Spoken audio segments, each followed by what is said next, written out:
Amigo, fíjate en este logotipo. Es estético, ¿verdad? Es bonito, Dios, es espiritual. Eclipse Comics. También podría ser el sello perfectamente el logotipo, vamos, de una secta. Yo lo veo, ¿eh? Esto como un tatuaje de gente de la cual no deberías fiarte, que te está diciendo constantemente que te apartes de tu familia y que les des todos tus bienes materiales. Yo lo veo. Aparte de eso, aparte del sello de del potencial sello de una secta, también es un sello de cómics, evidentemente, que es a lo que hemos venido aquí. Aquí venimos a por dos cosas, la pasta y los cómics. Bueno, las mentiras también, ¿no? Y las cintas de vídeo, pero cintas de vídeo pocas. En fin, es un sello de cómics que empieza a finales de los 70 su trayectoria, pero en España realmente aterriza en los años 90, tarde, muy tarde, ya hablaremos, y que nos trajo de entrada una alineación de cómics que, para variar, son... estos vídeos deberían titularse Cómics que no vivimos. Yo estos cómics, alguno de ellos los vi de niño, que lo tengo como un recuerdo así como muy lejano, muy épico. Por ejemplo, este Miracle Man, yo recuerdo verlo por ahí en casa de algún pariente, en casa de alguien, pero yo siendo un niño, de decir, ¿qué es esto? ¿Será...? No era lo que estabas imaginándote. Este es uno de esos sellos que a mí me gusta de vez en cuando hacer un vídeo, porque justo son de esa etapa entre los 70 y los 80, en la cual los sellos independientes en Estados Unidos empiezan a encajar, ¿no? Empieza a haber como mucha competencia para ver cuál es el sello que, sin ser Marvel ni ser DC, va a conseguir llevarse una parte del mercado, ¿no? Ahí es cuando aparecen los famosos, pues los Cómico, los First Comics, los Dark Horse, aparecen muchas cosas, aparecen muchas iniciativas en esa época que más o menos se están peleando, y luego además se irían, a medida que fuese avanzando la década de los 80 y llegando a los 90, se iría incrementando, porque en los 90 entrarían Image Comics, Malibu, Valiant, por ejemplo. Algunos de estos los hemos hablado ya aquí en el canal, por cierto, echadle un ojo al canal, os señalo con potencia si os interesa este tipo de contenidos, porque por ejemplo del Ultraverso de Malibu ya hemos hecho vídeo, del nuevo universo Marvel, que por cierto tiene mucho que ver indirectamente con esto que vamos a estar hablando hoy, también hice vídeo, de Valiant también, de First Comics también. Vale, que es cierto que en España pues la variedad de materiales no fue tan amplia como en Estados Unidos, ni tan loca, pero bueno, sí que hubo cosas. Esto que estáis viendo aquí son, ¿cuántas colecciones son? 3, 6, 7, aquí serían 7, a las cuales estas son de 1990. Digamos que es la primera línea de cómics que se publicó de Eclipse en España, ¿vale? Después de 1991 salieron dos más, ¿cómo se llamaban? No me acuerdo, Alien algo, espera, que lo recupero, voy a hacer memoria. Alien Dossiers, es verdad, Dossiers Aliens o algo así, y Zot, Z-O-T, con una exclamación, que seguramente sea el cómic más famoso y con más éxito de todo el sello Eclipse. En fin, cosas. En fin, ya os digo, una época bastante particular. ¿Por qué? Porque dos cosas. En España se publica en 1990, es decir, llega tarde. Estos cómics son ochenteros, los que estáis viendo. De hecho, son entre sí, tienen una cierta variación. Tenemos cómics que van desde el 85, por ejemplo este Miracle Man, espectacular, ya hablaremos de él, hasta más o menos el 87, 88, como pueda ser este Total Eclipse. Más o menos, estoy tirando de oído, ¿eh? Los que seáis old school, amigos, ponedme en comentarios cosas, porque yo estoy hablando muy de oído, ya que yo estos cómics evidentemente no los leí. No os leí de crío, hay alguno, por ejemplo este Miracle Man, que sí que lo he leído después, pero bueno, este es del 88 originalmente. El Total Eclipse, por ejemplo, el Miracle Man es este. A ver, los he confundido. El tema está en que, a ver, ¿cómo decir? Los años 80 son muy particulares. Siempre hemos hablado, de hecho esta semana hice un vídeo de un cómic de Totem, cómics y ilustración internacional, si no habéis visto el vídeo echadle un ojo, en el cual hablábamos un poquito por encima de la etapa de las revistas. Los años 80, finales de los 70 y los 80, en cuanto al lector de cómic adulto, juvenil adulto, digamos, es una época en la cual las revistas y el cómic de autor lo peta bastante, ¿no? Entonces, digamos que el mercado del cómic se va expandiendo. Aparece Comics Forum, ¿vale? Que a partir de 1982, 83, algo así, empieza a publicar los cómics de Marvel. Y entre eso y Ediciones 5, digamos que empiezan a cimentar, no son los que empiezan ni de cerca, pero bueno, empiezan a cimentar lo que será una buena estructura para los cómics de superhéroes. Es decir, traer más colecciones de las habituales. Antes había otros sellos, evidentemente, pero ahora digamos que la cosa empieza a tener más estructura editorial. Y Forum crece. A medida de que van pasando los años 80, pues se van añadiendo nuevas colecciones, los mutantes explotan definitivamente, en Estados Unidos también se convierte en lo más tocho que hay, y paralelamente pues van creciendo también los sellos independientes y demás. En el 89 o algo así, si no me equivoco, se publica el nuevo universo Marvel. Echaba un ojo al vídeo del nuevo universo que hice en el canal con algunas de las colecciones, bueno, las que se publicaron en España esencialmente, porque ahí vais a ver un poco de qué iba aquello. Realmente era un aniversario de Marvel que se celebraba. Tenían un editor llamado Jim Shooter, Jim Tirador, al cual le dijeron: ¿qué se te ha ocurrido? Y se les ocurrió hacer un sello con un universo paralelo y se inventaron básicamente una línea de superhéroes nueva. Fracasó absolutamente, pero bueno, aquello fue una línea nueva y Forum lo publicó. Y un año después, 1 o 2 años después, Forum apostó por los cómics de Eclipse. Me ha costado llegar, ¿eh? Eclipse es un sello súper particular, un sello independiente, además independiente, de finales de los 70, creado por editores y por artistas que querían hacer sus propios cómics, que respetaban tremendamente el concepto de los derechos de autor, de la propiedad de los personajes. Es decir, querían escapar mucho de la estructura editorial que tenían los sellos grandes. DC, por ejemplo, pues, y Marvel, su, digamos, patrimonio, tiene mucho peso, digamos, en el concepto de que los personajes sean suyos. De hecho, viven de ellos, son como fondos de personajes y de historias, esencialmente, que sirven después para otras producciones, ¿no? Eso siempre ha dejado al autor muy apartado, ¿no? En el fondo, porque es como que te dejan... Esto lo dicen mucho en streaming de dibujantes, en el canal, que a los autores es como que las editoriales grandes les dejan los personajes, sus juguetes, para que jueguen con ellos, pero que luego son suyos. Efectivamente, evidentemente. Entonces podemos decir que Eclipse de alguna manera es un poco predecesora de Image Comics. Fijaos a dónde nos hemos ido. El tema está en que inicialmente en esa primera etapa setentera, Eclipse se dedica sobre todo a obras de autor, a novelas gráficas, por ejemplo, cosas como alternativas, ¿sabéis? Un perfil como de cómic, pues bueno, a ver qué salía. Y la cosa es que a medida que fue funcionando, y importantísimo, explotó el mercado de distribución directa a librerías especializadas. Haremos un vídeo específico sobre ese tema, hablando un poquillo. Pues se vio que había una alta demanda por superhéroes y por el formato más barato de grapa y demás, y ellos poco a poco fueron lanzando su propia línea de personajes. La mayoría, además, propiedad de sus autores, con muchos derechos de autor y demás. El tema está en que realmente aquello lo peta. Hubo unos años en los cuales Eclipse, a nivel de éxito, lo peta en Estados Unidos y llegan a vender muy bien. Por ejemplo, este Airboy que estamos viendo aquí vendió bastante bien, y hubo un momento en el que Eclipse se posicionó claramente como el tercer sello. El tercer sello a principios de los 80, el tercer sello Marvel DC y el tercero vendiendo bastantes cómics mensuales. Eclipse en aquel momento era como, pues eso, el sello que se veía que era como el que estaba mostrando las alternativas, ¿no?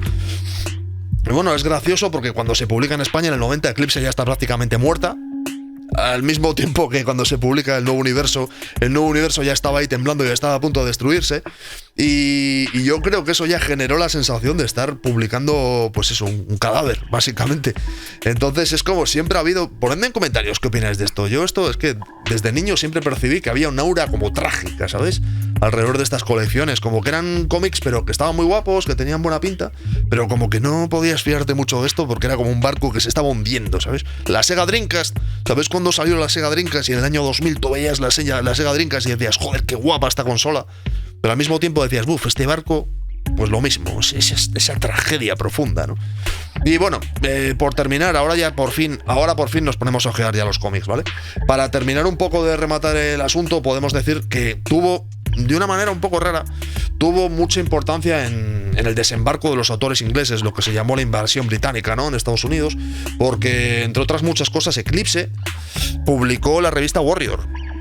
La revista Warrior era una revista británica en la cual escribían, entre otros, Alan Moore, por ejemplo, y eso, paralelamente a que Alan Moore estaba empezando a trabajar para DC, provocó que otros autores pues que tuviesen, ¿cómo decirlo?, distribución o que tuviesen difusión en Estados Unidos. O sea, es como una época muy liada, es una época muy mezclada de cosas, ¿vale? Y bueno, ahora sí nos vamos a poner a ojear un poco.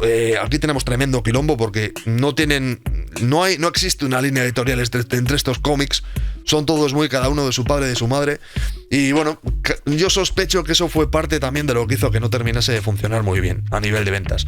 Aquí en España se intentó presentar como una línea de personajes y de historias más o menos compacta, alternativa, pero iban cada una un poco por libre, con su flow, hay que decirlo, con su flow.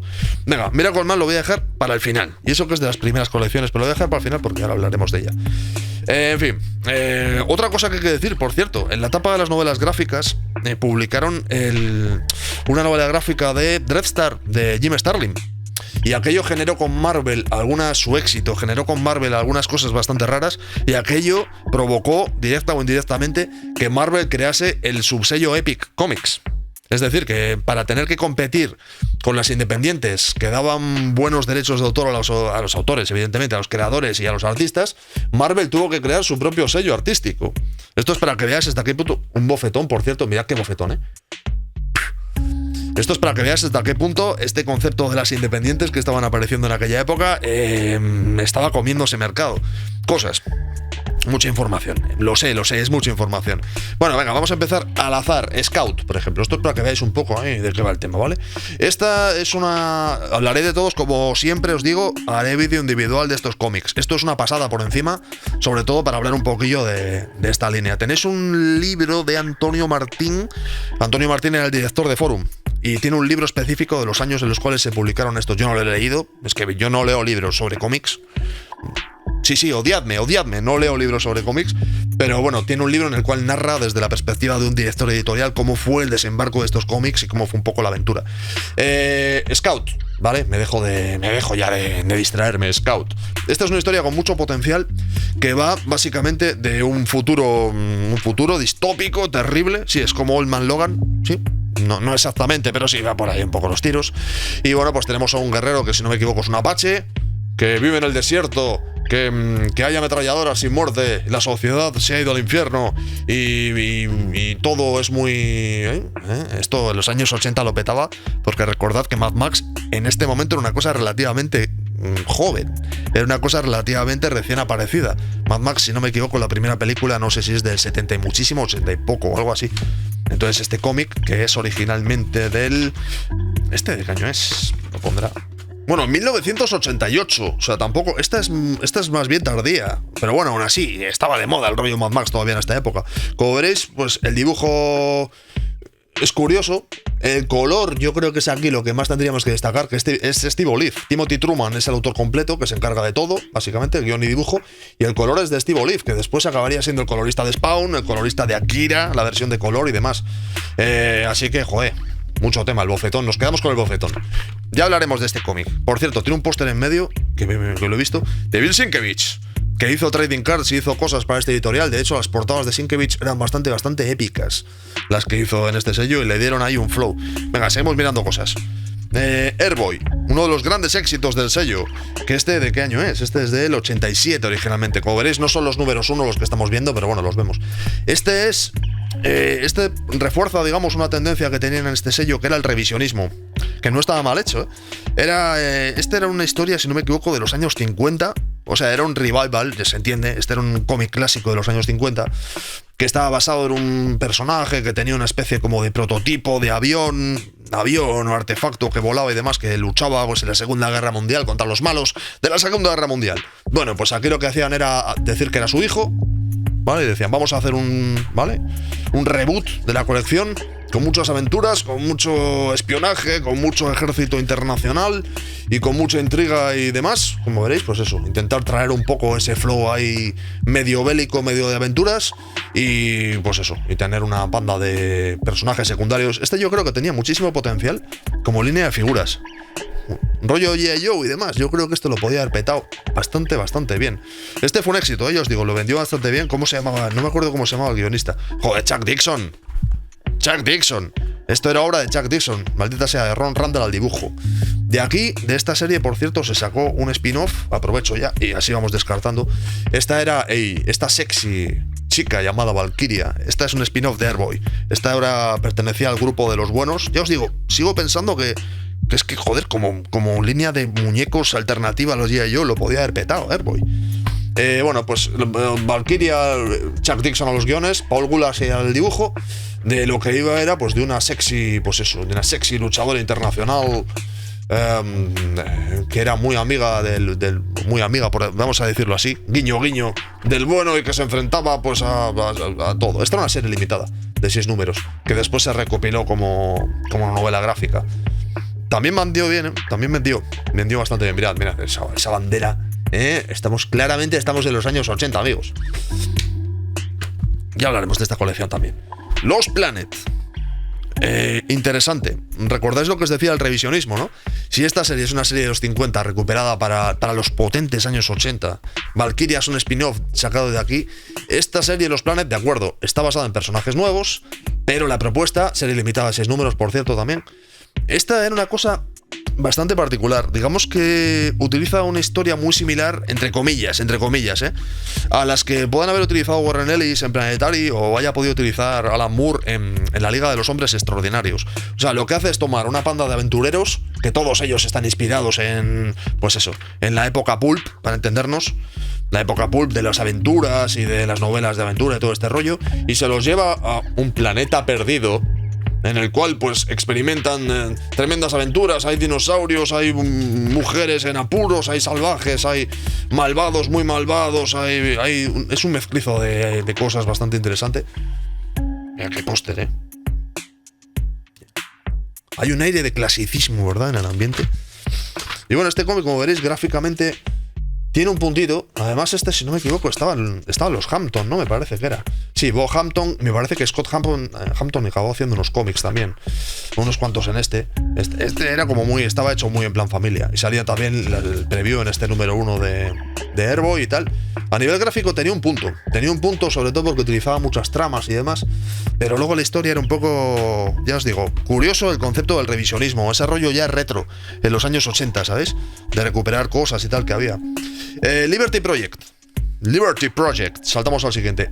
Este es otra cosa interesante porque es otra historia que conocemos, pero que tal vez aquí estaba iniciando. ¿Os suena de algo el concepto de supercriminales que son rescatados por el gobierno, que les ofrece un trato a cambio de mejorar sus condiciones, tal vez, pues eso, salir libres o tener menos años de cárcel a cambio de pelear por el gobierno? Es decir, pues lo que podría ser el escuadrón Kurt Cobain, no voy a decir la palabra porque ya sabéis que a YouTube no le mola y ya estoy paranoico, o lo que podrían haber sido los Thunderbolts en Marvel, perfectamente. Es decir, el grupo de supervillanos que en este título se ven obligados a ejercer de superbuenos y se enfrentan al mal y todo es muy dinámico y muy funcional y muy ochentero. Kurt Busiek, amigos míos. Vale, eso es para que veáis que la cosa se ponía relativamente seria. En este primer tomo, Kurt Busiek, el entintado, no conozco al entintador, pero este trazo es que me estaba como llamando mucho la atención. Como veréis, una gráfica curiosa, muy cartunesca. Y sobre todo, a ver, destaca ese concepto de intentar ese rollo de traer a los criminales primero y rescatarlos y demás. Estaban un poco inspirados también en la figura de Hawkeye, de Ojo de Halcón, que inicialmente había sido malo, le habían recuperado en los Avengers, que eso en su momento fue muy innovador. Pero aquí es como que lo llevaron a otro término, ¿no? Busiek aquí además tenía ganas de hacer un cómic que tuviese también una cierta similitud con los X-Men. Interesante. Muy interesante. Ochentero a niveles mortales, pero bueno, interesante. ¿De qué año es exactamente este cómic? Este es 87. Kurt Busiek en el 87, amigos míos. Proyecto Libertad. Bueno, seguimos. Total Eclipse. Este es de los últimos que salieron. Este es un crossover. Este es un crossover que tenía unas portadas de Sienkiewicz haciendo homenajes pictóricos a sus autores favoritos. Increíble, increíble. Las portadas eran películas. Esto eran películas de los años 80. Y la verdad es que tenía mucho. Estaba Mark Wolfman metido en el ajo, por cierto. Un Hampton también dibujando. Bueno, los dibujantes iban cambiando de número en número, si no recuerdo mal. Y esta era, a ver, el mérito que tenía era ser capaces de tomar todos estos personajes que os he estado hablando hasta ahora, con todo el caos que tienen, siendo cada uno de su padre y de su madre, y ser capaces de hacer una historia más o menos coherente en la cual todos pudiesen coincidir. Más o menos, todos pudiesen participar. Más allá de eso, pues no es una gran historia. Steve Gerber estuvo en Eclipse, por cierto. Ya hablaremos de Steve Gerber y ya hablaremos de Eclipse con Steve Gerber. En fin, como veréis es que es muy... ¿Verdad? Verlo en 2025 es raro porque es que es como... Claramente estamos en otra era, con otro flow, con otro espíritu. Mirad a Conan.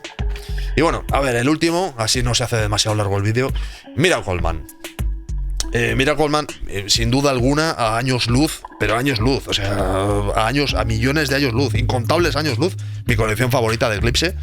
En fin, esta es además la colección editorialmente más complicada seguramente del sello.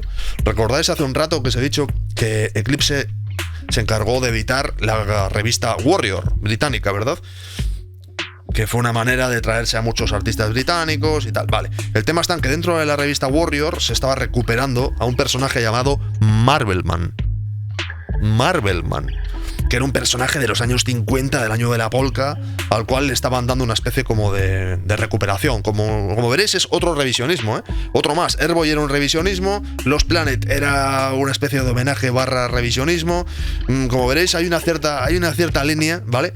Y aquí un señor desconocido, un guionista mediocre y amateur llamado Alan Moore, pues se encargaba de estar haciendo una especie como de puesta al día de un personaje clásico. De hecho, aquí, fijaos aquí aparece directamente que nos está poniendo un poco al día de lo que está sucediendo, ¿vale? Voy a intentar resumiros sin perderme. Si me lío, me trabo cualquier cosa, ponedme en comentarios porque la historia es confusa, ¿eh? Ahí viene. Originalmente estaba el Capitán Marvel, ¿vale? Estaba el Capitán Marvel, que era un cómic que se creó un año después de Superman, ¿vale? Y que se publicó en los años 50. Años 50, es un año posterior a Superman, casi contemporáneo. Digamos que hay mucha sospecha de que pudiera estar inspirado, ¿no? Que es Shazam, esencialmente, Shazam, ¿vale? Esencialmente ese es el Capitán Marvel original. Que el tema está en que empieza a publicarse y se empieza a publicar en el Reino Unido. ¿Qué pasa? Que en el Reino Unido funciona bien, pero hay un momento en el cual hay una demanda por parte de DC Comics al Capitán Marvel original, para que veáis que hay quilombo, y le dice: oye, ese personaje que estás haciendo es clavado a Superman, nos has copiado bestialmente, deja de publicar estas cosas. Y eso provoca que durante un tiempo se interrumpa la publicación de los cómics. ¿Qué sucede? Que los cómics que se estaban publicando en el Reino Unido dejan de tener suministro de material. Entonces, en el propio Reino Unido empiezan a publicar sus propios cómics del Capitán Marvel. Se genera una especie de Capitán Marvel, pues eso, paralelo, alternativo, ¿vale? Y es un cómic clásico británico. Con los años la cosa se va complicando. DC Comics acaba ganando la demanda pues eso, a los creadores del Capitán Marvel original, y se quedan con el nombre, y en el Reino Unido lo acaban llamando Marvelman, que es de hecho como se estaba publicando este cómic en la revista Warrior. Y cuando se retoma para crear, pues eso, la colección y empezar a hacer cosas nuevas, Marvel dice: ¿qué coño me estás contando? No vas a tener un personaje que se va a llamar Marvelman, cámbiale de nombre. Y ese personaje se acaba llamando Miracle Man. O sea, esto es para que veáis que Cristo. Total, que en los años 80 Alan Moore lo que hace es tomar un personaje de los años 50, cosa que le encanta. Alan Moore le pone muchísimo ese rollo. Y como el joven Alan Moore estaba encantado con los cómics que deconstruían personajes y que reflexionaban y que accedían a personajes más adultos y demás, lo que hace es tomar al personaje y llevárselo donde le da la santísima gana. Y aquí es una especie como de mezcla. Realmente el personaje en esencia es Shazam. Es decir, tiene una palabra clave que le cambia de personaje, le convierte en un ser superpoderoso y tal.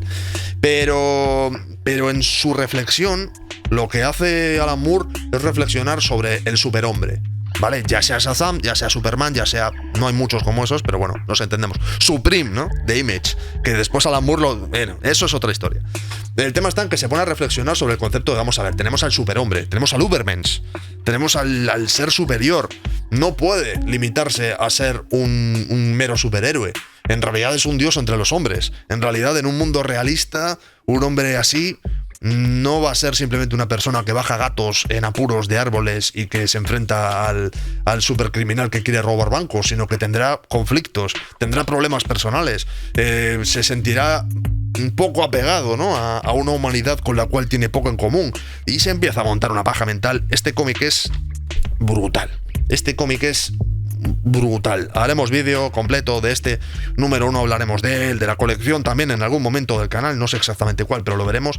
Este cómic es brutal, bestial. Además tiene ese punto británico en el dibujo. Os voy a poner alguna página un poco más avanzada para que veáis el tono. El tono este británico, Alan Davis hizo alguna página, pero lo más importante es este tono que estáis viendo. El tono este británico sucio, que rasca, ¿sabéis? Y que encaja perfecto con ese tono un poquito más 2000 AD, más british, ¿sabéis? y tiene ese puntillo ahí un poco más punky, un poco más británico, que le da una cierta suciedad que hace que la historia cale todavía más. Y es una historia dura, ¿eh? Es duro. Esto es un cómic adulto. Este podríamos decir que es uno de los hitos del cómic adulto de superhéroes. Después, Neil Gaiman, tiempo después, continuaría su historia, haciéndolo bien, pero no es Alan Moore. Quiere ser Alan Moore, pero no es Alan Moore. Es otra cosa. Neil Gaiman es otra cosa. En fin, ya sé que he sido muy general, ya sé que he sido muy poco detallista en este vídeo, pero bueno, a ver, la historia de Eclipse creo que en España dejó de publicarse en el 92 y en Estados Unidos aguantó unos pocos años, aguantó un poquito, no sé exactamente en qué año, no sé si en el 91, 92, 90, algo así, cae en bancarrota definitiva. Porque estaba cambiando el siglo de los cómics y editorialmente es muy difícil mantenerse al nivel. Y también otros sellos como Dark Horse y tal, la incipiente Image, que aparecería en el 92 y demás, aparecían poco a poco, fue bajando las ventas, fue superada por otros sellos y acaba en bancarrota. Y aparece Todd McFarlane, en 1995, si no me equivoco, y acaba comprando el sello. O sea, el sello, a menos que lo haya vendido por el camino, pertenece a Todd McFarlane. ¿Cuál es el problema? Que como es una editorial, Eclipse era una editorial basada en que los autores eran los dueños de sus personajes, en realidad Todd McFarlane no compró prácticamente nada. Compró este logotipo, que no sé si os lo he dicho, es bastante bonito para un tatuaje o para una secta, pero en realidad estos personajes, excepto Airboy, si no me equivoco, no le pertenecen ninguno. Él quería tener un porcentaje de los derechos de reedición para Miracle Man, porque claro, Alan Moore genera pasta, pero ni eso consiguió. A ver, a veces se gana, a veces se pierde. Y como habréis visto, está Todd McFarlane y está Neil Gaiman en la historia, ¿eh? Todo encaja. En fin, lo dicho, sé que he sido muy generalista, también por mi ignorancia, ¿eh? Porque tampoco esta es una época que yo no he vivido. Como os he dicho antes, me acuerdo de algunas portadas y tal. Siempre me ha generado mucho, no sé, mucha atracción este logotipo y todo este tipo de historias. Todo lo que sean sellos ahí, sobre todo los sellos que fracasan, que no consiguen el éxito, siempre me han dado ahí como mucha curiosidad. Pero lo dicho, si vosotros tenéis cosas que añadir, que seguro que las tenéis porque sois gente de cultura, ponedmelo en comentarios, que es el mejor lugar del canal, sin duda alguna, es el que más me gusta. Y al mismo tiempo, suscribirse, notificaciones, el me gusta genial, el no me gusta fuera de aquí, largo de aquí. Y compartir, que seguro que hay gente a la cual le hará gracia ver que ojeamos algunos cómics muy veteranos, vamos a dejarlo así. En fin, espero que os haya gustado, amigos. Nos veremos próximamente. Necesito 2 palabras que van a ser, iba a decir Marvel Man, iba a decir Capitán Marvel, iba a decir Miracle Man, pero voy a dejar como Total Eclipse.